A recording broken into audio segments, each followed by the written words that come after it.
Real quick guys, before the video starts, I just want to let you know that I am doing a charity event with my brand called Control for the entirety of this month until September 30th for Olivia James. Now, she's a family friend of mine who has a very rare cancer diagnosis. Every purchase made, 100% of the profits will directly go to the GoFundMe to support her through her journey. Link is in the description, and if you don't want to spend the money to buy a shirt but you still want to support, I also put the GoFundMe in the description below. Thank you guys. I hope you enjoy the video.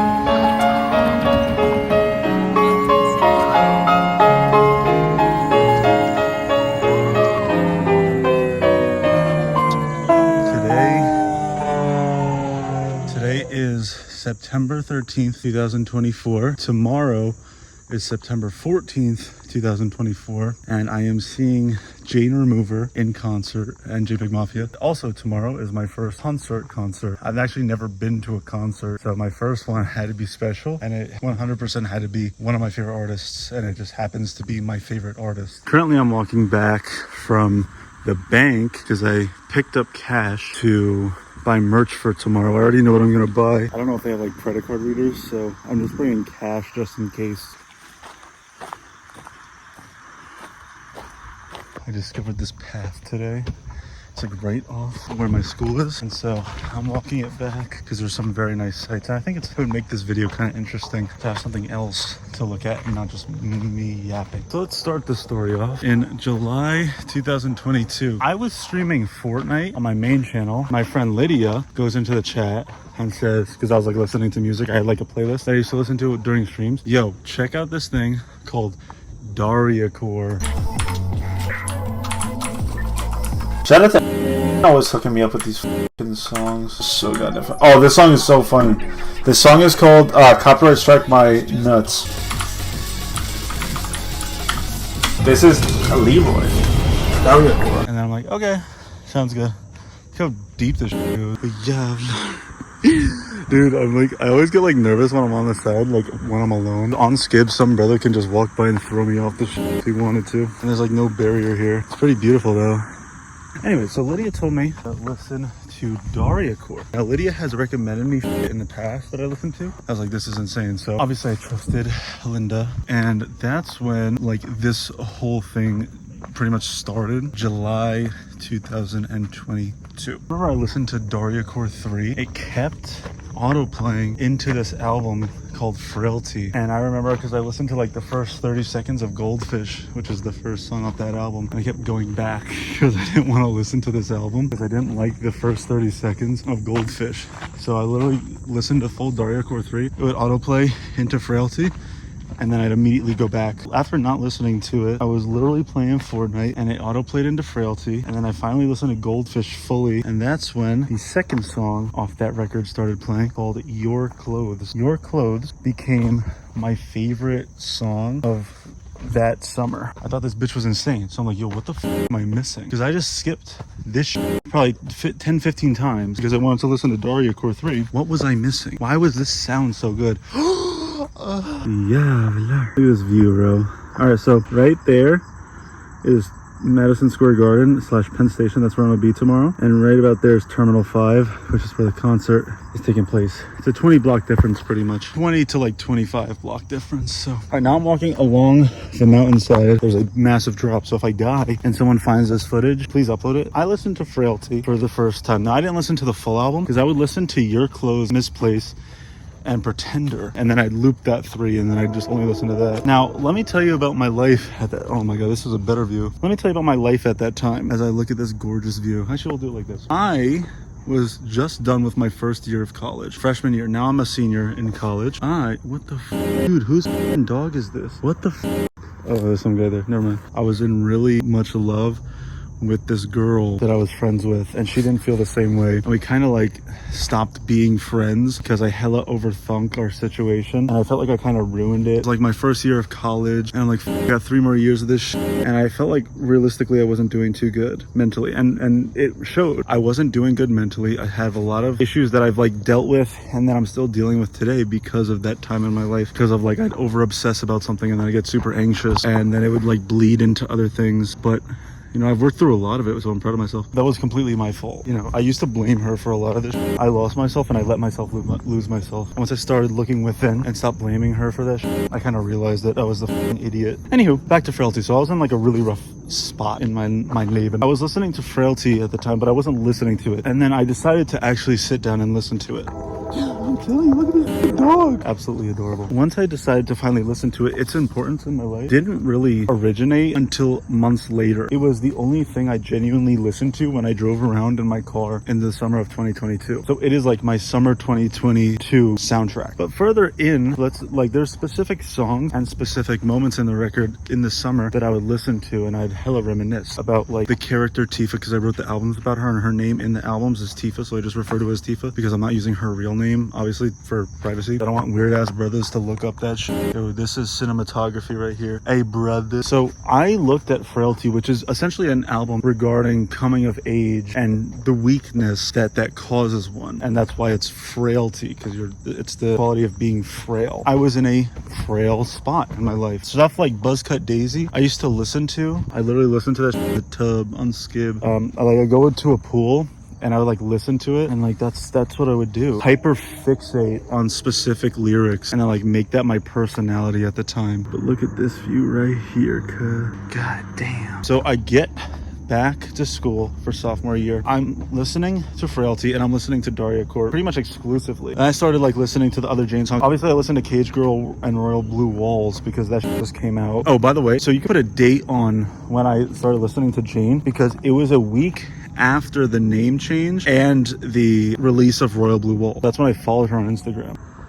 Awesome Possum. Javlar. Dude, I literally stopped that recording and then I fucking ate shit. By the way, I didn't know that Jane made Daria Core. I thought it was just some brother named Leroy, but it wasn't. It was Jane the entire time, which I know a lot of people have the same story. JPEG Mafia and Danny Brown have the same story. Once I found this, I'm like, dude, this person's a genius. This is when Frailty, just an album that I really liked, became something pseudo important to me. So I did like research on Jane, like her artistry, where she's from, blah blah blah, which is like, she's from Newark, so that's northern New Jersey, which is where I'm from. I'm actually from the north part of New Jersey, borderline New York, 10-minute drive from New York State. Yavlar. I do not want to eat shit on this. I don't know if you can tell, it goes down. That goes really down. Duck Dynasty.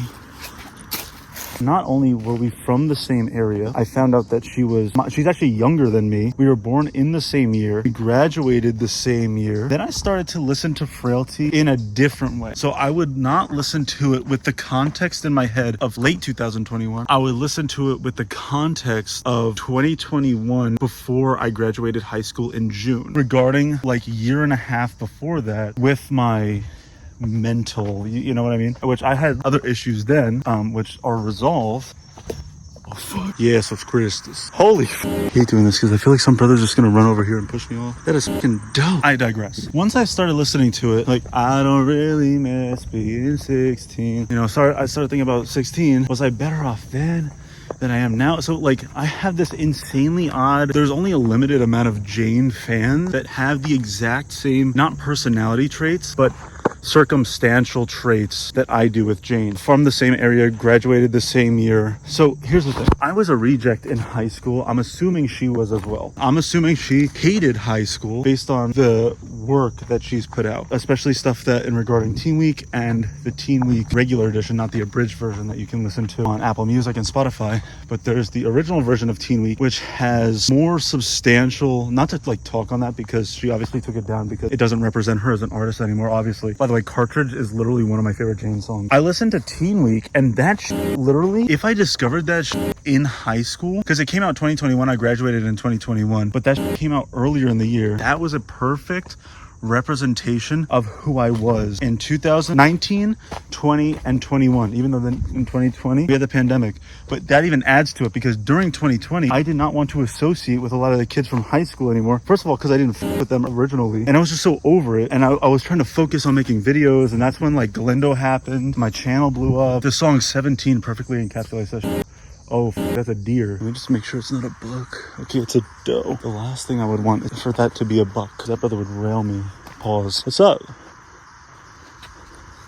You can continue eating. I'm not gonna hurt you. Actually, the only reason I came in here is because I had to take a shit. Let me put it in regards to frailty now, because frailty is essentially, to me, what it sounds like. And me and Lydia have discussed this. I actually made a video where I like reacted to frailty, but I'm not gonna put it up because basically I sung it the entire time and I was so off key because I couldn't hear myself. It sounded like shit. It would be a bitch, not only a bitch to edit, but it would look so stupid. Lydia listens to it from like I'm not trying to speak on what she believes about it. She listens to it from a current state, you know, of where she is in her life. I listen to it as a piece from the past, and I don't listen to it for nostalgia. I don't listen to it because it's a great soundtrack for who I was. I listen to it mostly as proof of existence. The intense similarities between the circumstantial events between me and Jane kind of make it feel like it was written by my friend about me, because she went to a New Jersey high school, graduated in 2021, and then went to college. She went to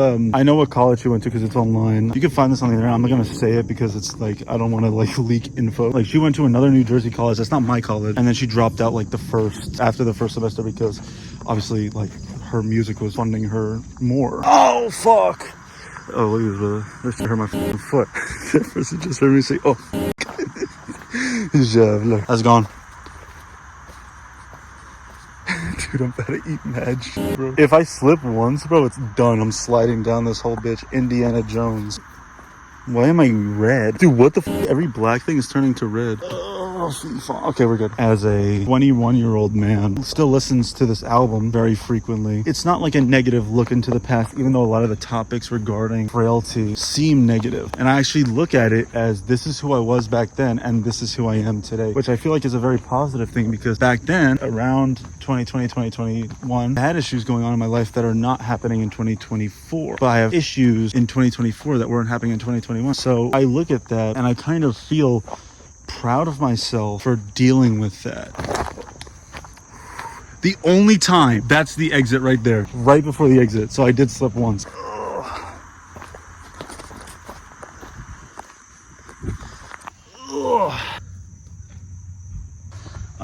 Oh yeah, Vlad, there's a fucking bee. Dude, I'm out this bitch. My music currently that I'm making, I overthink a lot of it. The reason I overthink a lot of it is because I feel like I'm trying to make frailty, or I'm trying to make something as good as frailty. And my next album coming out October 11th called Bodega is heavily inspired by frailty. Similar themes of like past life, and then it's more of a distorted, grainy sound to it. I'm very happy of how it turned out because I worked really hard on it. I took a year on this album. I used to not really care about how I developed my music, and then I came to college and I kind of decided that I wanted to make better music to show off that I could actually make good music. So Urinal Cake is like the last album that I made that I didn't really try as hard. And Final Fantasy and Romeo, I tried really hard to, you know, make them sound like a cohesive project. When I make something like Bodega, you know, I'm taking inspiration from this record and what this record has implemented into my understanding of music production and layering, and trying to make my mix better, and, you know, trying to make it so substantially different from everything else. But I also feel like I'm low-key copying Frailty. And at moments I'm like, damn, brothers are gonna listen to this and be like, oh, that's literally an obvious copy of How to Lie. Like,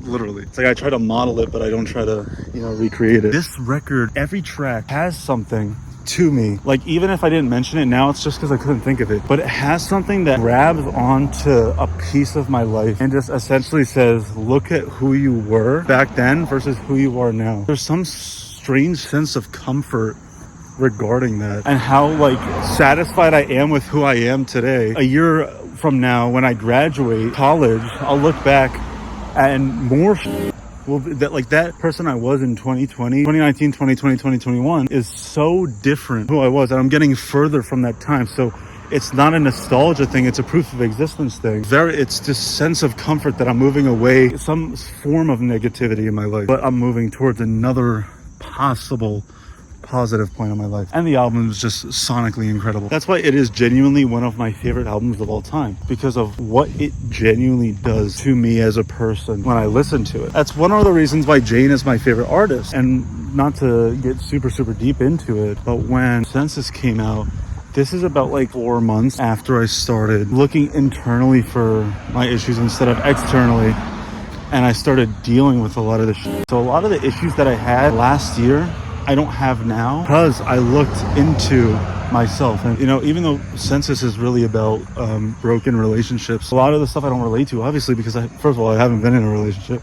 Second of all, it's a soundtrack for that time. But you got to think about this. Every time you listen to an album or a playlist or anything, that becomes a soundtrack for the specific time in your life. Someone will be like, hey, have you ever listened to this? I'll be like, yeah, I listened to that in college. And you know, the creation of the music channel helped a lot, because this is a time in my YouTube career where Galindo happened in 2020. The main channel has lost so many subs. I can't even remember how many. I think about 8,000 to 9,000, because people just unsubscribe because they don't watch my content like that. So I started it 3 years after Galindo, and it's my main focus now. So like, I obviously want to upload on the main channel, but it's not doing good. And, you know, it's really demotivating to upload constantly and you're so excited about it and no one watches it.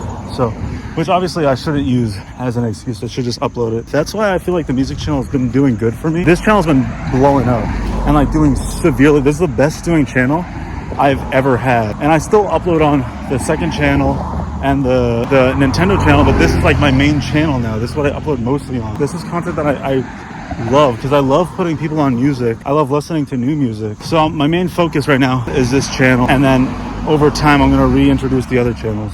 Fuckle you, he trying to get some suckle you. Fuckle you. Remember to register to vote. Vote Kamala Harris in Tim Walz 2024. I love you. Anyways, I feel like I'm done yapping.